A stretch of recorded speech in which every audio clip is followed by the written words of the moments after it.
iteka n'umunezero ntangere vyo gusubira kubana namwe banywanyi bacu mubana natwe mu makuru n'ibiganiro vya misi yose tubandanya gushikiriza kuri no mbonesha kure yacu kandi yanyu Muhuza TV. Uyu numwe tugiye kubageza ko amakuru biriko biravugwa bigezwe ko muri kano kanya mu gihugu c'u Burundi, cane cane akaba ari amakuru tuza kugaruka ahanini mu gisirikare ndetse no mu gisata c'umutekano, aho dukurikirana rero uherereye mwe muri mu ntara zigize ubumanuko, uburengero, buraruko ndetse n'ubuseruko, abari mu bisagara bitandukanye, abadukurikirana baherereye mu bihugu vy'akarere ka Afrika y'ibiyaga binini, ku mugabane wa Afrika ndetse no makungu ya kure, mwese ndabahaye kaze muri ano makuru. Muri no nkuru turaza kugaruka ku rupfu rwa General Major Juvenal Niyoyunguruza. Uyu akaba kandi yarabaye n'icegera c'umukuru w'ingabo za AMISOM. Tuza no kugaruka no ku rupfu rwa General de Brigade Salum Ndikumana, yari icegera c'umukuru w'ingabo z'u Burundi nawe muri Somalia. Vyose muraza kuvyumviriza. Abasirikare ba mbere b'u Burundi bashitse i Mogadiscio mu gihugu ca Somalia, akaba ari ku mugwa mukuru w'iki gihugu muri Kigarama umwaka w'ibihumbi 2007. Bari mu nteko za Afrika zigwanya umugwi El Shabab, inteko zigize AMISOM.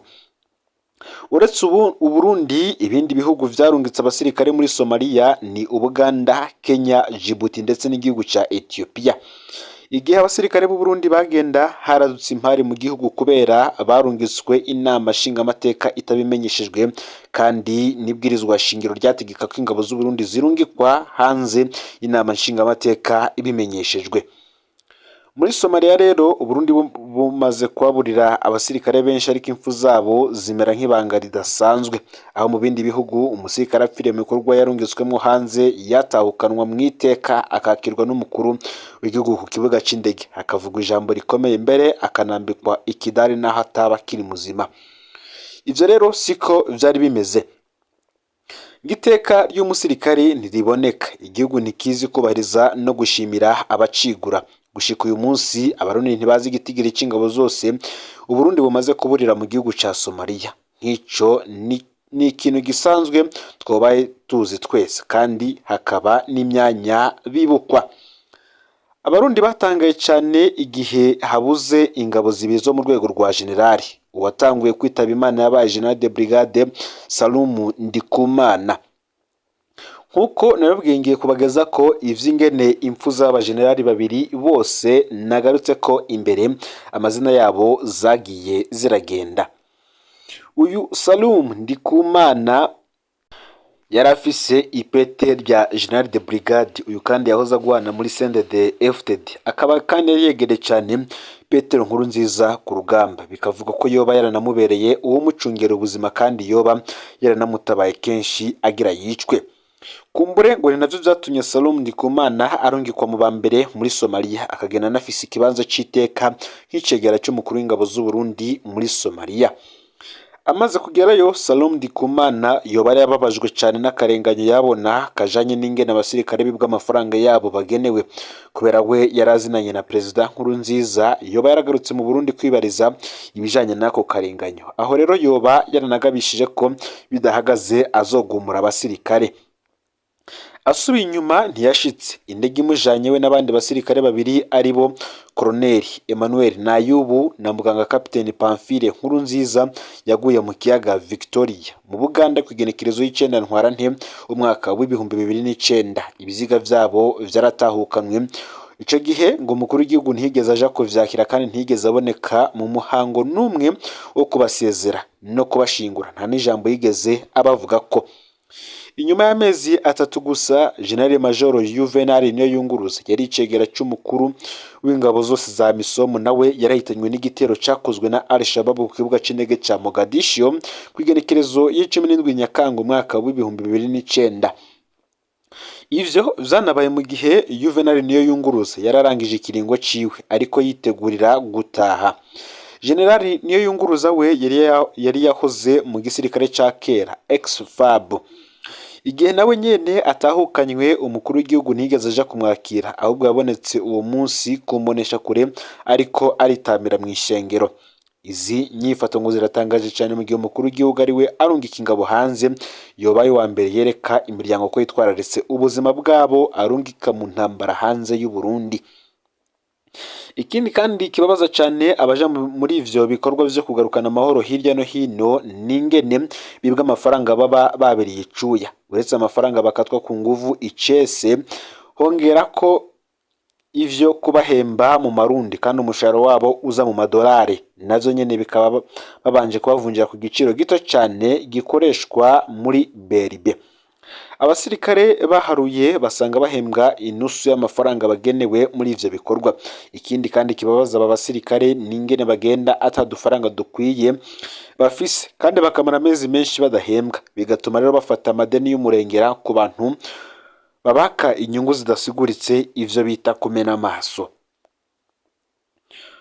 Kuri iyo myidogo rero ijanye n'imishahara, hongera ko ibikoresho bidakwiye, inkoho zishaje canke zidakora, imodoka zidakwiye n'ibindi. Ni navyo kandi bikunze gutuma abasirikare bahapfira iyo batewe, kuko hari aho bagera kwivuna bagasanga inkoho za mitrailleuses zimwe zidakora. Ivyo bikamera gutyo kandi izo nkoho zose zikoswe amafaranga zimaze imyaka zirihwa, yoba yaraguze izindi nyinshi kandi nziza. Ikico akaba ari ikibazo abasoda barungitswe mu gihugu ca Repubulika Iharanira Intwaro Rusange ya Kongo ndetse n'abandi bari mu bundi butumwa bwo kugarukana amahoro bose bafise. Iki ni ikibazo bahurirako. Ikindi kibazo gikomeye cyane kandi kibazwa n'abahinga mu vy'ubutunzi ndetse n'abandi bakurikiranira hafi ivy'ingene leta ikoresha amafaranga iba yarinjije, bamwe bati none aya mafaranga aje muri ibi bikorwa vyo kugarukana amahoro yoyo aja hehe? Iki ni ikibazo gikomeye cyane.